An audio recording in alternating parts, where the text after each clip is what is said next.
Hi brothers, இந்த video நம்ம என்ன பார்க்க போகிறோம் அப்படின்னா IPL 2026 match number 41 Mumbai Indians vs Sunrisers Hyderabad மேட்ச்க்கான மேட்ச் ப்ரிவியூ அனாலிசிஸ் தான் வந்து பார்க்க போகிறோம். வான்கடையில் தான் மேட்ச் நடக்குது. வீடியோ ஸ்கிப் பண்ணாமல் பாருங்கள், வீடியோ லைக் பண்ணிவிட்டு பாருங்கள். ஸோ அதேமாதிரி நம்ம சேனலை மறக்காமல் சப்ஸ்கிரைப் பண்ணிக்கோங்க. சப்ஸ்கிரைப் பண்ணாமல் இருந்தீங்கன்னா அடுத்தடுத்து நான் எல்லா மேட்ச்சுக்குமே வீடியோஸ் போட்டுட்டு தான் இருக்கேன். ஸோ உங்களுக்கு நோட்டிஃபிகேஷன் வந்துடும், நீங்கள் ஈஸியாக பார்த்துக்க முடியும். நம்ம டெலிகிராம் சேனலையும் மறக்காமல் ஜாயின் பண்ணிக்கோங்க. டிஸ்கிரிப்ஷனில் லிங்க் கொடுத்துருக்கேன், கிளிக் பண்ணி ஈஸியாக ஜாயின் பண்ணிக்க முடியும். உங்களுக்கு யூஸ்ஃபுல்லான அப்டேட்ஸ்லாம் அடுத்தது நான் அப்டேட் பண்ணிகிட்டே இருப்பேன், மறக்காமல் ஜாயின் பண்ணி வச்சுக்கோங்க. ஸோ இப்போ நம்ம வீடியோக்குள்ளே போயிடலாம். வெல்கம் டு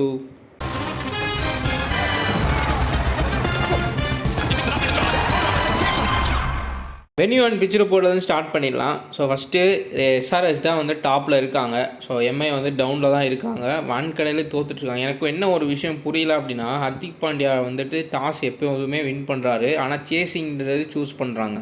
ஆனால் சேசிங் எடுத்த எல்லா மேட்சுமே வந்து தோற்று தான் போயிருக்காங்க, சேஸ் பண்ண முடியாமல். ஸோ அப்படி இருக்கிறப்ப ஏன் ஒரு ஃபஸ்ட் பேட்டிங் எடுத்து டிஃபெண்ட் பண்ணி ட்ரை பண்ணக்கூடாது? ஏன்னா சிஎஸ்கே பார்த்தீங்கன்னா உங்களுக்கு நிறைய மேட்ச்சில் தோற்றுட்டு இருந்தப்போ நம்மளுடைய ஹோம் கிரவுண்ட் சேப்பாக்கில், அவங்களுடைய ஹோம் கிரவுண்ட் சேப்பாக்கில் வந்துட்டு ஃபஸ்ட் பேட்டிங் எடுத்து டிஃபெண்ட் பண்ணி தான் ஒரு 2 மேட்ச் வந்து ஜெயிச்சாங்க. இப்போ வான்கடையிலே போன மேட்ச் எம்ஐக்கு எதிராக ஒரு பயங்கரமான வெற்றி கிடச்சிது. அது காரணம் ஃபஸ்ட்டு பேட்டிங் எடுத்து வந்து சஞ்சு சாம்சன் 100 அடித்தார். ஸோ அந்த மாதிரி நல்லா ப்ளே பண்ணாங்க. ரெண்டாவது வந்து டிஃபெண்ட் பண்ணுறதுக்கு அவங்களுக்கு வந்து ஈஸியாக இருந்துச்சு. ஸோ ஒரு தோல்வி நிலையில் இருக்க டீம்ஸ்க்கு வந்து ஃபஸ்ட் பேட்டிங்கிறது ரொம்ப இதுவாக இருக்குது. ஸோ அதனால தான் வந்துட்டு இப்போ கேகேஆர் எல்ஜி மேட்ச் எடுத்துக்கோங்க. அதில் வந்து கேகேஆர் வந்துட்டு ஃபஸ்ட் பேட் பண்ணாங்க. லாஸ்ட்டில் ரிங்கு சிங் கொஞ்சம் ரன் எடுத்து கொடுத்தாரு, சூப்பர் ஓவரைக்கு போச்சு. பட் ஸ்டில் கேகேஆர் வின் பண்ணாங்க கடைசியில். ஸோ அது வந்து கொஞ்சம் பவுலிங்கில் கார்த்திக் தாயெல்லாம் சொதப்புனாலும் டிஃபெண்டிங்க்கு ஈஸியாக இருந்துச்சு. ஸோ அந்த கிரவுண்டில் வந்து அது ஒரு பவுலிங் பிச், ஒரு நியூட்ரல் பிச் தான் லக்னோ கிரவுண்டு. அந்த மாதிரி ஏன் அந்த மாதிரி ட்ரை பண்ண மாட்டுறாங்கன்றது எனக்கு தெரியல. எஸ்ஆர்ஹெச் செம ஃபார்ம்லேருந்து வராங்க, பார்க்கலாம். ஆனால் என்ன நடக்குது, பிளேயிங்கில் நம்ம நிறைய பேச வேண்டியது இருக்குது, பேசுவோம். இப்போது வென்யூ அண்ட் பிச் ரிப்போர்ட் பார்த்துடலாம். வான்கடையை பொறுத்த வரைக்கும் குட்டி கிரவுண்டு, நல்ல batting wicket, red soil base. So base வந்து ரெட் சாயில் விக்கெட்னால உங்களுக்கு ஃபாஸ்ட் பவுலர்ஸ்க்கும் பேட்டர்ஸ்க்கும் சூப்பராக இருக்கும். ஸ்பின்னர்ஸுமே வந்து நல்லா பண்ணியிருக்காங்க கடந்த 2 மேட்ச்சுக்கெல்லாம். அதுக்கு காரணம் என்ன அப்படின்னு பார்த்தீங்கன்னா, குறிப்பாக இப்போ நல்லா வந்து ஹை ஸ்கோரிங் கேமாகவும் ஹை ஸ்கோரிங் பிச்சாகவும் வான்கடை வந்துட்டு வேர்ல்டு கப்லேருந்து இருக்குது. ஆனால் போன மேட்ச்சில் வந்து அல்லா கசான்ஃபாரும் ஒரு அகில் ஹுசைனும் விக்கெட் எடுத்தாங்கன்னா அதுக்கு காரணம் பவர் பிளேயில் பவுலிங் போடுறாங்க. அதுதான் எனக்கு தெரிஞ்ச ஒரு மிகப்பெரிய ரீசனாக இருக்கும். ஏன்னா மிடில் ஓவர்ஸில் வந்து ஒரு ஸ்பின்னர்ஸ் போடுறப்ப செட்டான பேட்டில்ஸ் வந்து ஓட்டி தள்ளிடுவாங்க. ஸோ பவர் பிளேயில் போகிறனால தான் விக்கெட்டுன்றது அவங்களுக்கு விழுகுது. ஸோ நோட் பண்ணிக்கோங்க. அல்லா கசான்ஃபார் பவர் பிளேயில் பவுலிங் போகிறாரு. பட் எஸ்ஆர்ஹெச்சில் ஒரு ஸ்பின்னரை பவர் பிளேயில் யூஸ் பண்ணுவாங்களான்னு கேட்டிங்கன்னா கண்டிப்பாக யூஸ் பண்ண மாட்டாங்க. எல்லாமே பேசஸ் தான் இருக்காங்க.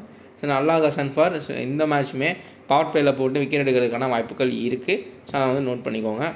ஸோ ஆனால் மிடில் ஓவர்ஸில் போடக்கூடிய ஸ்பின்னர்ஸ் வந்து நம்ம அவாய்ட் பண்ணிக்கிறது பெட்டர்னு நான் நினைக்கிறேன். இப்போது கரண்ட் மொமெண்டமில் எப்படி போயிட்டுருக்கோ அதை வச்சு நான் சொல்கிறேன். ஸோ இந்த கிரவுண்டை பொறுத்த வரைக்கும் 195 200 மேலே ஸ்கோர் போகும். பேட்டிங் பேரடைஸ் தான். பேசஸ் தான் 70% விக்கெட் வாங்கியிருக்காங்க. ஸ்பின்னர்ஸ் 30% தான் விக்கெட் வாங்கியிருக்காங்க. இதில் ஸ்பின்னர்ஸ்க்கு ரொம்ப ஒரு டிஸ்அட்வான்டேஜ் இருக்குது. ஸோ பவர் பிளேயில் போட்டால் அட்வான்டேஜ் இருக்குது, விக்கெட் எடுக்கிறதுக்கு டியூ ஃபேக்டர் இருக்கும். ஸோ அதனால தான் சேசிங் எடுக்கிறாங்க, புரியுது. பட் ஸ்டில் அவங்களால வந்து சேஸ் பண்ணி வின் பண்ண முடியல. பயங்கரமான ஒரு டவுன்ஃபாலில் இருக்காங்க Mumbai Indians. So playing eleven பார்த்துடலாம். ஸோ பிளேயிங் லெவனில் எஸ்ஆர்ஹெச் அதே டீம்ஸ் தான் விளாடுவாங்க, அது எந்த பிரச்சனையும் கிடையாது. ஆனால் மும்பை இந்தியன்ஸ் காம்பினேஷன் நிறையா மாற்றுறதுக்கான வாய்ப்புகள் ரொம்ப அதிகம். ஏன்னா போன மேட்ச் வந்து சாண்டர் ஃபீல்டிங் பண்ணுறப்போ ஒரு பெரிய இன்ஜுரி. ஸோ அவர் வந்து அவுட் ஆஃப் த டோர்னமெண்ட். அவருக்கு பதிலாக வந்துட்டு கேசவ் மகாராஜா ரீப்ளேஸ்மெண்ட்டாக எடுத்திருக்காங்க மும்பை இந்தியன்ஸு. ரோஹித் சர்மாவுக்கு ஒரு இன்ஜுரி. இந்த மேட்ச் எக்ஸ்பெக்ட் பண்ணலாம், வருவாரா என்னன்னு தெரியல. வரல அப்படின்னா வில் ஜாக்ஸ் வந்து இந்த மேட்ச் கண்டிப்பாக ஓப்பனிங் பண்ணும். போன மேட்ச் வந்த உடனே இறக்கி விடல, ஏன் யூஸ் பண்ணல என்னன்னு தெரியல. இந்த மேட்ச் கண்டிப்பாக வில் ஜாக்ஸ் உள்ளே இருப்பார். ஸோ அது ஓப்பனிங்காக இருக்கலாம், இல்லை மிடில் ஆர்டராக இருக்கலாம். ஸோ நான் மும்பை இந்தியன்ஸோட பிளேயிங் லெவனாக இந்த மேட்ச் நம்ம ஒரு கரெக்டான ஒரு 100% லெவன் நம்ம சொல்ல முடியாது. அவங்க மாற்றுறதுக்கான வாய்ப்புகள் நிறையா இருக்கும். நிறையா பிளேயர்ஸை மாற்றுறதுக்கான வாய்ப்புகளுமே இருக்குது. ஸோ கன்ஃபார்மாக உங்களுக்கு பார்த்தீங்கன்னா குயிடிகாக்கு ரைன் ரிக்கில்டன் மேபி உள்ளே வரலாம். ஸோ ஒரு மேட்ச் 100 அடித்தாலும் அடுத்த 2 மேட்ச் வந்து ஃப்ளாப் குயிடிகாக்கு. கியூடிகாக், ரோஹித் சர்மா, சூரியகுமார் யாதவ், திலக் வர்மா, நவந்தீர், ஹர்திக் பாண்டியா, வில் ஜாக்ஸு, அல்லா கசான்ஃபார், ஜாஸ்பிரித் பும்ரா, அஸ்வினி குமார், சாதுல் தாகூர், அப்புறம் கிறிஸ் பாக்கெட் இம்பேக்ட் பிளேயர். ஸோ இதான் வந்து இப்போதைக்கு நான் செட் பண்ணி வச்சுருக்கேன் 11. ஸோ இதில் சில மாற்றங்கள் வரலாம். ரோஹித் சர்மா இல்லை அப்படின்னா மேபி ரைன் ரிக்கில்டன் வரலாம், இல்லை வில் ஜாக்ஸ் ஓப்பனிங் வரலாம். அந்த மாதிரி வந்து சில சேஞ்சஸ் நடக்கலாம். இங்கே Travis Head, Abhishek Sharma, Ishan Kishan, Heinrich Klaasen, Nitish Kumar Reddy, Sahil Arora, Aniket Varma, Pat Cummins, Shivang Kumar, Sakib Hussain, Eshan Malinga, Praful Hinge, இதுதான் அவங்களுடைய பெஸ்ட் 11. இதே டீமில் தான் வந்து ஆடுவாங்க கண்டிப்பாக. ஸோ இந்த பக்கம் டீம் ஃபார்ம் மட்டும் பார்த்துருவோம். ஸோ இது எக்ஸாக்டாக நம்ம எதுவுமே பெருசாக யோசிக்க தேவையில்ல. இப்போ கரண்ட் டோர்னமெண்ட் ஹீட் வைஸ் பார்த்தீங்க அப்படின்னா சன்ரைஸ் ஹைதராபாத் ஒரு நல்லா சைலண்ட்டாக மூவ் பண்ணி மேலே டாப் ஆஃப் த ஆர்டரில் வந்து உட்காந்துருக்காங்க, நல்லா வின் பண்ணிட்டுருக்காங்க. பேட் கமிங்ஸுமே உள்ளே வந்துட்டார், அவருமே அவங்களுக்கு ஒரு கூடுதல் பலம். ஸோ டீம் ஃபார்ம் மொமெண்டம் பொறுத்த வரைக்கும் சன்ரைஸ் ஹைதராபாத் தான் உங்களுக்கு நல்ல ஒரு இது இருக்குது சொல்லிட்டு. ஸோ இந்த சீக்ரெட் வெப்பன் பார்த்துடலாம். அஸ்வினி குமாருக்கு வான்கடையில் அவர் போன வருஷம் டெபியூட் பண்ணதுலேருந்து நல்ல ஒரு விக்கெட் ஆவரேஜ்ன்றது இருக்குது, ஒரு விக்கெட் டேக்கிங் பவுலர். ஸோ அதனால் அவருக்கு வந்து அவர் வந்து மும்பை இந்தியன்ஸுக்கு விக்கெட் டேக்கிங்க்கு சூப்பராக யூஸ்ஃபுல்லாக இருப்பார். இந்த பக்கம் அதே மாதிரி ஒரு genuine wicket taker Eshan Malinga, அவருக்கு வந்து அந்த டெத் பவுலிங் வேல்யூ இருக்குது. ஸோ எந்த ஒரு இதுலேயுமே பவுலிங் போடக்கூடிய ஒரு பவுலர் தான், நல்ல வேரியேஷன்ஸ் போடுவார், ப்ளஸ் ஸ்லிங்கி ஆக்ஷன் இருக்கிறனால அது வந்து ரொம்ப ஹெல்ப்ஃபுல்லாக இருக்கும். எம்ஐக்கு எகென்ஸ்டாகவும் கிட்டத்தட்ட 1.9 விக்கெட் ஆவரேஜ்ன்றதை வச்சுருக்காரு. ஸோ அதெல்லாம் வந்து வச்சு பார்க்குறப்போ உங்களுக்கு டீம் ஃபார்ம் மோட்டமில் எனக்கு தெரிஞ்ச எஸ்ஆர்ஹெச்சுக்கு நல்லா வந்து ஒரு எக்ஸ்ட்ரா பூஸ்ட்ன்றதுக்கு. எம்ஐக்கு என்ன ப்ளஸ் பாயிண்டாக இருக்கும் அப்படின்னு பார்த்தீங்கன்னா, ஹோம் கிரவுண்டு, ரோஹித் சர்மா உள்ளே வரலாம். ஸ்கை வந்து என்ன தான் ஆவரேஜ் இருந்தாலும் பெருசாக ஃபார்ம்லேயே கிடையாது. ஸோ அதுவுமே வந்து பெருசாக நம்ம கன்சிடர் பண்ண முடியாது. ஸோ டாப் ஆர்டர் பயங்கர ஃபார்மில் இருக்காங்க எஸ்ஆர்ஹெச்சில். ஸோ யாருனாலும் சரி, junction, Abhishek Sharma, Travis head, Heinrich Klaasen, 4 பேர் யாராவது ஒருத்தர் வந்து பெரிய ஸ்கோர் போயிட்டாங்கனாவே அவங்க டீமை வந்து காப்பாற்றிடலாம். இந்த பக்கம் நம்ம என்ன பார்க்குறோம் அப்படின்னா, பிளேயர் ஸ்டாட்ஸ்ன்றதை பார்த்துடலாம். ஃபஸ்ட்டு ஹைலைட்டட் டாப் 5 பிளேயர்ஸ்ன்றதை பார்த்துடலாம். ஹென்ரிச் கிளாசன் 59, 58 வான்கடையில், எம்ஐ கிங்ஸ்டாக 59 நல்ல ஆவரேஜ் இருக்குது, ஹை ஆவரேஜ். அபிஷேக் சர்மாவுக்கு உங்களுக்கு எம்ஐ எகெயின்ஸ்டாக 49 ஆவரேஜ்ன்றது இருக்குது. அப்புறம் வந்துட்டு விக்கெட் ஆவரேஜ் பொறுத்த வரைக்கும் அஸ்வினி குமார் 4 விக்கெட் ஆவரேஜ் வான்கடையில் வச்சுருக்காரு. எஸ்ஆர்ஹெச்க்கு எகெயின்ஸ்டாக இப்போ தான் வந்து ப்ளே பண்ண போகிறாரு. ரோஹித் சர்மாவுக்கு 35, 32. அதுக்கப்புறம் ஈசான் மல்லிகா 1.9. இவங்க தான் வந்து டாப் 5 பிளேயர்ஸ் டு நோட், அதிகபட்ச ஸ்டாட்ஸ் இருக்கக்கூடிய பிளேயர்ஸ். ஸோ ரிமைனிங் இருக்க பிளேயர்ஸ் பார்த்துலாம். குயிடிகாக் 34, 31. ரோஹித் சர்மா பார்த்தாச்சு. So Suryakumar Yadav 39, 38. Tilak Varma 27, 33. Naman Dhir 24, 26. Hardik Pandya 28, 30. Will Jacks 17, 35. வான்கடையில் அவருக்கு வந்து நல்ல ஒரு ரன்கள் ஆவரேஜ் இருக்குது. ப்ளஸ் கண்டிப்பாக இன்னொரு இது நான் மறந்துட்டேன், கண்டிப்பாக வில் ஜாக்ஸ் இந்த மேட்ச் ப்ளே பண்ணுவார். காரணம் எஸ்ஆர்ஹெச்சில் டாப் 3 வந்து லெஃப்ட் ஹேண்டர்ஸ். ஸோ பவர் பிளேயில் போன வருஷம் மாதிரி வில் ஜாக்ஸ் பவுலிங் போடுவார் கண்டிப்பாக. இந்த மேட்ச் வில் ஜாக்ஸ் வந்து ஒரு யூனிவர்சல் கேப்டனாக எல்லாருமே ட்ரை பண்ணுவாங்க. மேபி அவர் வந்து ஓப்பனிங் ரோஹித் சர்மா இல்லை அப்படின்றப்போ ஒரு ஓவர்சீஸ் பிளேயர்ஸை வெளியில் எடுத்துகிட்டு வில் ஜாக்ஸை ஓப்பனிங் இறக்கி விடுறதுக்கான வாய்ப்புகள் இருக்கும். லெஃப்ட் ரைட் காம்பினேஷன் இருக்கும் உங்களுக்கு. குயிடிகாக், வில் ஜாக்ஸ், இது வந்து எனக்கு தெரிஞ்சு மும்பை இந்தியன்ஸ்க்கு ஒரு ஸ்ட்ராங்கஸ்ட் 11 வரணும்னா வில் ஜாக்ஸ்னு opening. Will Jacks, Rohit Sharma இல்லைனா சொல்கிறேன், அப்படி இல்லாட்டி மிடில் ஆர்டரில் ஒரு ஹிட்டராகவே யூஸ் பண்ணிக்குவாங்க, ஆல்ரவுண்டராக. ஸோ பார்க்கலாம் என்ன நடக்குது அப்படின்னு சொல்லிட்டு. ஸோ வில் ஜாக்ஸ் இந்த மேட்ச் பெரிய ஒரு இம்பாக்ட்ஃபுல்லாக இருப்பார். அல்லாஹ் கசான் ஃபார் இப்போ தான் எஸ்ஆர்ஹெச் கிங்ஸ் ப்ளே பண்ணுறாரு. விக்கெட் ஆவரேஜ் 1.2 விக்கெட் ஆவரேஜ் வச்சுருக்காரு. ஸோ இந்த வென்யூவில் ப்ளே பண்ண மேட்சஸில் ஒரே ஒரு மேட்ச் தான் ஃபஸ்ட்டு மேட்ச் டெபியூட் மேட்ச் சொதப்பினார். அதுக்கப்புறம் பவர் பிளேயில் பவுலிங் கொடுத்தாங்க, விக்கெட்ஸ் எடுத்துகிட்டு தான் இருக்கார். அதுக்கப்புறம் ஜாஸ்பிரிட் பும்ராவோட விக்கெட் ஆவரேஜ் கம்மியாக இருக்குது, 1.1, 1.3 தான் இருக்குது. அஸ்வினி குமார் டெபியூட்டு இப்போ வந்துட்டு எஸ்ஆர்ஹெச் கிங்ஸ்டாக 4 விக்கெட் ஆவரேஜ். சாதுல் தாகூர் நல்ல விக்கெட் ஆவரேஜ் இருக்கார், நோட் பண்ணிக்கோங்க. அவருக்குமே ஒரு ஜென்யூன் விக்கெட் நேக்குன்றது இருக்குது. கிறிஸ் பக்கெட் வந்து பார்த்தீங்கன்னா போன மேட்ச் 1 விக்கெட்டுன்னு நினைக்கிறேன். ஸோ டெபியூட்டில் எஸ்ஆர்ஹெச் இப்போ தான் வந்து ப்ளே பண்ண போனார், வான்கடையில் 1 விக்கெட் எடுத்திருக்காரு. இந்த பக்கம் பார்க்குறப்ப Travis Head 33, 41. Abhishek Sharma 49 MI எகென்ஸ்டாக, வான்கடையில் 34. இசான் சார் 31, 35. Heinrich Klaasen 59, 52. Nitish Kumar Reddy 30, 29. So அந்த டாப் 5க்கு நல்ல ஸ்டாட்ஸ்ன்றது இருக்குது. சைலராக இப்போ தான் ப்ளே பண்ண போகிறாரு. Aniket Varma 23, 22. Pat Cummins 1.3, 1.1. Shivang Kumar debut. So அதுக்கப்புறம் பார்த்திங்க அப்படின்னா சயீப் ஹுசைனுமே இந்த மேட்ச் வந்து debut. Venue and both MI எகென்ஸ்டாகவும். ஈசான் மல்லிகா நல்ல ஒரு விக்கெட் ஆவரேஜ்னு வச்சுருக்காரு. பிரஃபுல் இங்கேயும் டெபியூட். ஸோ எல்லாமே புதுமுகங்கள் பவுலர்ஸ் வச்சு சூப்பராக ரன் பண்ணிகிட்ருக்காங்க எஸ்ஆர்ஹெச்சை பொறுத்த வரைக்கும். அது காரணம் அவங்களுடைய பேட்டிங் நல்ல வந்து ஒரு ஸ்கோருன்றது எட்ட முடியுது. போன மேட்ச் பார்த்தீங்கன்னா 230 அடித்தாங்க ஆறாறு, அதையுமே வந்து சேஸ் பண்ணிட்டாங்க, ஈஸியாக சேஸ் பண்ணாங்கன்னு நினைக்கிறேன். ஆமாம், கிட்டத்தட்ட லிட்டரலி ஒரு 18 பாலோ 10 பாலுக்கு முன்னாடியே வந்து முடிச்சிட்டாங்க. ஸோ அதான் வந்து இந்த மேட்ச் 250 கூட பத்தாதுன்னு நினைக்கிறேன். ஏன்னா எனக்கு தெரிஞ்சு வந்து எம்ஐ ஃபஸ்ட்டு பேட் பண்ணி ஒரு 250 அடித்தா கூட எஸ்ஆர்ஹெச்சுக்கான ஒரு சேஸ் பண்ணுறதுக்கான அதிக வாய்ப்புகள் இருக்குது. ஈஸியாக அடிக்க கூடிய ஒரு டீம் தான், அவ்வளோ பவர் வச்சுருக்காங்க. டிராவிஸ் ஹெட், அபிஷேக் சர்மா, இஷான் கிஷன் யாராவது ஒருத்தர் வந்து 80, 70 அடித்தா போதும். அதுக்கப்புறம் ஹென்ரிச் கிளாசன் ஃப்ளாப் ரேட் ரொம்ப கம்மி. அவரை வந்து ஃப்ளாப்பே நீங்கள் பண்ண முடியாது. மினிமம் 30 ரன்னுக்கு மேலே அடிக்கக்கூடிய, இல்லாட்டி 30 ரன்னுக்கு மேலே அடிக்கக்கூடிய ஒரு பிளேயரு. அதுக்கப்புறம் நிதிஷ்குமார் ரெட்டி கொஞ்சம் அவருக்கு கம்பெனி கொடுப்பாரு. அதுக்கப்புறம் சைடோட அனிகேட் வருமாலாம் ஹிட்டர்ஸு. பேட் கமிங்ஸுமே நல்லாவே தேவைப்படுறப்ப பேட்டிங்லாம் ஆடி இருக்காரு. ஸோ ஃபாஸ்டஸ்ட்டு ரன்கள்லாம் அடிச்சிருக்காரு கேகேஆருக்கு ப்ளே பண்ணுறப்ப பேட் கமிங்ஸு. ஸோ நல்ல ஸ்ட்ராங்கஸ்ட் சைடாக தெரியுறாங்க. ஸோ எனக்கு தெரிஞ்சு எம்ஐ கான்ஃபிடண்ட்டாக சேசிங் பண்ணலாம் அப்படின்ட்டு போகாமல் ஃபஸ்ட்டு பேட் பண்ணி அதிக ஸ்கோரல் பண்ணிவிட்டு நல்ல ஒரு பவுலிங் இந்த வில் ஜாக்ஸை உள்ளே இறக்கி கொஞ்சம் அவங்களுடைய பெஸ்ட்டு 11 கொண்டு வர்றது அவங்களுக்கு பெனிஃபிட்டாக இருக்கும். பார்க்கலாம் என்ன பண்ணுறாங்க அப்படின்னு சொல்லிட்டு. ஸோ பவுலர் இம்பேக்ட் அனலைசிஸ் பார்த்துலாம். எம்ஐயை பொறுத்த வரைக்கும் உங்களுக்கு ஜாஸ்மின் பும்ராவும் அஸ்வினி குமாரும் இந்த மேட்ச் வந்து இம்பாக்ட்ஃபுல்லாக இருப்பாங்க. Impact level critical. ஸோ நல்ல ஒரு விக்கெட் ஆவரேஜுமே இருக்குது 2 பேர்த்துக்குமே. ஸோ இந்த பக்கம் பார்க்குறப்ப பேட் கமிங்ஸ் ஈசான் மல்லிகா வந்து இம்பாக்ட்ஃபுல்லாக இருப்பாங்க. இவங்க 2 பேர்த்துக்குமே இம்பாக்ட் லெவல் ஹை கண்டிப்பாக. ஸோ உங்களுக்கு இன்னொரு விஷயம் என்ன சொல்லணும் அப்படின்னா, பேட் கமிங்ஸ் வந்துட்டு ஃபஸ்ட்டு பவுலிங் போடுறப்ப விட டிஃபெண்ட் பண்ணுறப்போ உங்களுக்கு வந்து நல்ல பவுலிங் விக்கெட் ஆவரேஜ் அவருக்கு அதிகமாக இருக்குது. எப்போதுமே நம்ம நோட் பண்ண வேண்டியது என்னென்னா, பேட் கமிங்ஸு அவருடைய ஸ்பெஷாலிட்டி வந்து அந்த மாதிரி வந்து ஸ்டாட்ஸ் வச்சுருக்காரு. ஃபஸ்ட் இன்னிங்ஸில் டெத் ஓவர் போடுறப்போ கூட அவரை வந்து அவ்வளோ விக்கெட்ஸ் எடுத்ததில்லை. ஆனால் டிஃபெண்ட் பண்ணுறப்ப ஒரு டோட்டல் ஸ்கோர் பண்ணிவிட்டு அதை டிஃபெண்ட் பண்ணுறப்ப அவர் வந்து அதிகமான விக்கெட்ஸ் எடுத்திருக்காரு. அதையுமே வந்து நோட் பண்ணிக்கோங்க. ஈசான் மல்லிகா எப்போ பவுலிங் போட்டாலும் நல்ல ஒரு விக்கெட் டேக்கிங் பவுலர். ஸோ 2 பேருமே இந்த 4 பவுலர்ஸுமே இந்த மேட்ச்சை இம்பாக்ட்ஃபுல்லாக இருப்பாங்க. ஸோ ஹெட் பொறுத்த வரைக்கும் உங்களுக்கு ஹிஸ்டாரிக்கல் மேட்சப்ஸு மும்பை இந்தியன்ஸுக்கு வந்துட்டு பும்ரா, ஹர்திக், சாதுல் தான் வந்து எஸ்ஆர்ஹெச்சுக்கு நிறையா மேட்சப்ஸ் வச்சுருக்காங்க. கீ பேட்டில்ஸ் இருக்குது, அதையும் பார்க்கலாம். ரோஹித் சர்மா உள்ளே வந்து அவர் பூஸ்ட்டாக இருக்கும். வில் ஜாக்ஸ் உள்ளே வந்து அவர் ஸ்ட்ரென்த்தாக இருக்கும். ஹோம் கிரவுண்டு அட்வான்டேஜுமே இருக்குது.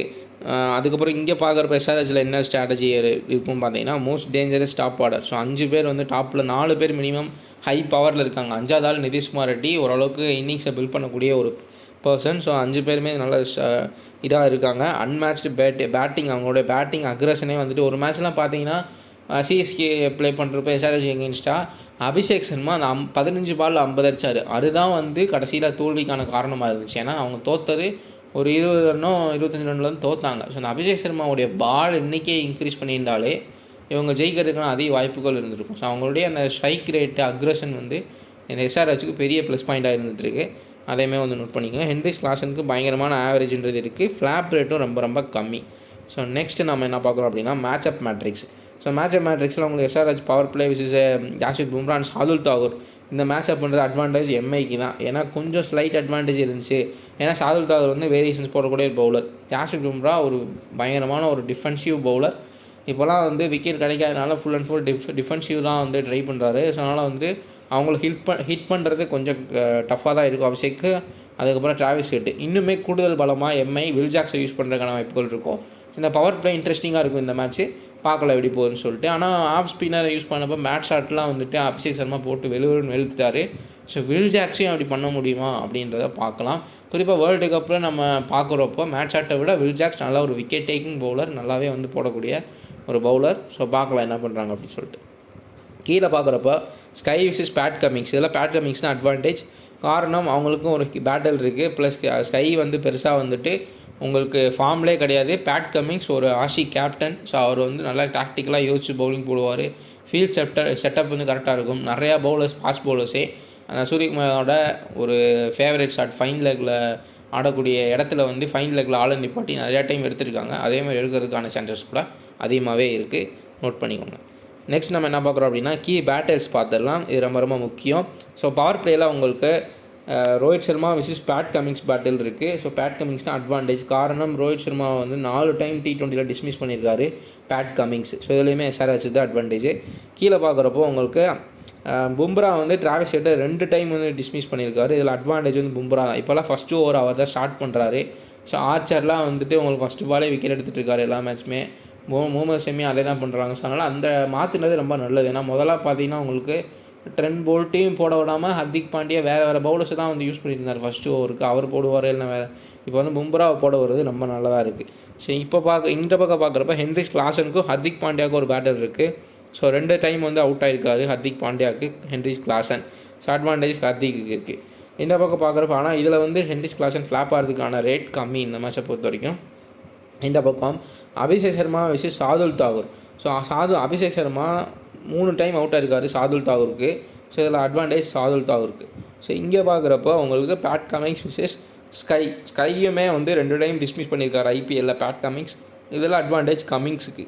ஸோ இங்கே பார்க்குறப்போ உங்களுக்கு இதில் வந்து பேட்டில் எதுவும் இல்லை. பட் நோட் பண்ண வேண்டிய விஷயம் என்னென்னா, அல்லா கசான்ஃபார் ஆல்ரெடி இந்த சீசனில் 8 விக்கெட் எடுத்திருக்காரு. ப்ளஸ் இசான் மிஸ்ட்ரி பவுலர்ஸ்க்கு நிறையா டைம் வந்து அவுட் ஆகிருக்காரு.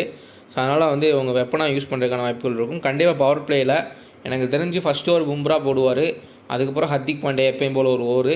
அப்புறம் வந்துட்டு உங்களுக்கு வில் ஜாக்ஸ் இருந்தால் வில் ஜாக்ஸை கண்டிப்பாக யூஸ் பண்ணுவாங்க. வில் ஜாக்ஸு 3வது ஓவர், அல்லா கசான்ஃபர் 4வது ஓவர் நல்லா போச்சு ஸ்பின்னு அப்படின்னா மறுபடியும் 5வது ஓவர் வில் ஜாக்ஸு, 6வது ஓவர் அல்லா கசான்ஃபர். இதை பவர் பிளே முடிஞ்சதுக்கப்புறம் சாதுல் தாக்கூர் வந்து கொண்டு வருவாங்க. அப்புறம் ஹர்திக் பாண்டியா, அஸ்வினி குமார், ஸோ இவங்களாம் வந்து மாற்றி மாற்றி ரொட்டேட் பண்ணி போடுவாங்க. ஸோ ஹர்திக் பாண்டியா இப்போலாம் வந்து 1 or 2 overs தான் போகிறாரு. எனக்கு தெரிஞ்சு அது வந்து ஒரு நல்ல விஷயந்தான். பட் அவர் என்ன பண்ணுறாருன்னா லாஸ்ட்லேயும் கிறிஸ் பக்கெட்டை யூஸ் பண்ணுறாரு. அவர் வந்து போட வேண்டிய ஓவர்ஸை வந்து வேறு ஒரு பவுலர்ஸ் யூஸ் பண்ணுறது அது தவறுதலான விஷயம். மேபி ஒரு இம்பேக்ட்ஃபுல்லாக இருக்கக்கூடிய ஒரு பவுலர் அவர் ஃபார்மில் இல்லை. ஸோ அதனால் வந்து அந்த குறிப்பிட்ட ஓவர்ஸை மட்டும் நல்ல ஒரு பவுலர்ஸுக்கு கொடுத்துட்டு அவர் போட வேண்டிய இடத்துல அவர் போடுறது வந்து பெட்டராக இருக்கும். பார்க்கலாம் எப்படி யூஸ் பண்ணுறாங்கன்னு சொல்லிட்டு. ஸோ நம்ம ஃபேண்டசி டீம் செலெக்ஷன்றதை பார்த்துடலாம். ஹென்ரிஸ் கிளாசன், குய் de Kock, Suryakumar Yadav, Rohit Sharma, Abhishek Sharma, Travis Head, so அதுக்கப்புறம் வந்துட்டு உங்களுக்கு Pat Cummins, Hardik Pandya, Jasprit Bumrah, Shardul Thakur, Eshan Malinga. So இதில் ட்ரம்பை பொறுத்த வரைக்கும் வில் ஜாக்சன் நீங்கள் வந்து உள்ளே பிக் பண்ணிக்கிறது நல்லது. ஒரு சூரியகுமார் யாதவ் ஃபார்ம்லேயே கிடையாது. ஸோ இருந்தாலும் நீங்கள் வந்து ஒரு சூரியகுமார் யாதவ் ஃபார்முக்கு வந்துடுவார், இந்த மேட்ச் அடிச்சிடுவார். ஒரு ருத்ராஜ் கெய்க்வாட் நான் சொல்லியிருந்தேன் போன மேட்ச், உங்களுக்கு கன்ஃபார்ம் இந்த மேட்ச் வந்து ஒரு பாட்டா விக்கெட்டு அவர் வந்து. ஆனால் வந்து அது பாட்டா விக்கெட்லாம் இல்லை, அவங்க வந்து பயங்கரமாக சொதப்பி தான் வந்து பேட்டிங்கிறாங்க. ஆனால் ஜிடி எப்படி வந்து ஈஸியாக சேஸ் பண்ணாங்க. ஸோ அப்போ அந்த பிச்சில் வந்து எந்த ஒரு இதுவும் கிடையாது, சிஎஸ்கே தான் சொதப்பியிருக்காங்க. அதே தான் நேற்றுமே நடந்துச்சு. உங்களுக்கு டெல்லியில் வந்து அது வந்து நல்ல ஒரு பேட்டிங் விக்கெட்டு தான். அப்புறம் ஆர்சிபி சேஸ் பண்ணுறப்ப எப்படி ஈஸியாக இருந்துச்சு. ஸோ டெல்லி வந்து சொதப்பியிருக்காங்க, ஆர்சிபியோட பவுலிங் நல்லா இருந்திருக்கு. ஸோ இதுதான் வந்து ப்ளஸ்ஸு. ரபாடா வந்து ஏர்லியராக பயங்கரமாக சிஎஸ்கே மேட்ச்சில் ஸ்ட்ரைக் பண்ணார். ஸோ அதான் வந்து அந்த மேட்ச்சில் நடந்திருக்கு. ஸோ சூரியகுமார் யாதவ் உங்களுக்கு ஃபார்முக்கு வருவாருன்னு தோணுச்சுன்னா நீங்கள் எடுத்து ஒய்ஸியாக ட்ரை பண்ணலாம். இப்போதைக்கு நீங்கள் சூரியகுமார் யாதவுக்கு பதிலாக கண்டிப்பாக வில் ஜாக்ஸை உள்ளே கொண்டு வரலாம். அதே மாதிரி இங்கே அஸ்வினி குமார் இருக்கார், அதனால் ஒரு சாதுல் தாக்கூர் இல்லை வந்து ஜாஸ்பிரிட் பும்ராவுக்கு விக்கெட்டே விழுக மாட்டேங்க. ஸோ அதனால் சாதுல் தாக்கூரை வந்து ட்ரை பண்ணலாம்.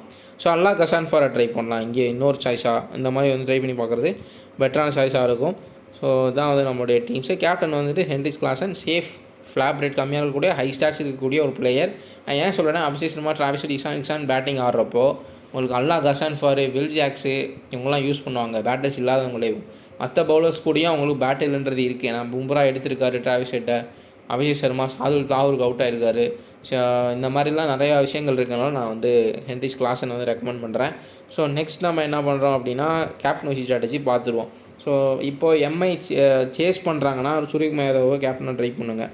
கொஞ்சம் அட்லீஸ்ட் ஒரு சேஸ் ஃப்ரெண்டில் இந்த மேட்ச் ஆச்சும் கொஞ்சம் வந்துட்டு ஒரு ஃபார்முக்கு வரான்றதை பார்க்கலாம். இதுவுமே ரிஸ்க்கு தான், அவருடைய கரண்ட் ஃபார்மை வச்சு பார்க்குறப்ப ரிஸ்க் தான். ஆனால் வந்து வான்கடையில் இது வரைக்கும் ஹிஸ்டாரிக்கலாக சூப்பராக ஆடிக்கக்கூடிய ஒரு பிளேயர் தான்.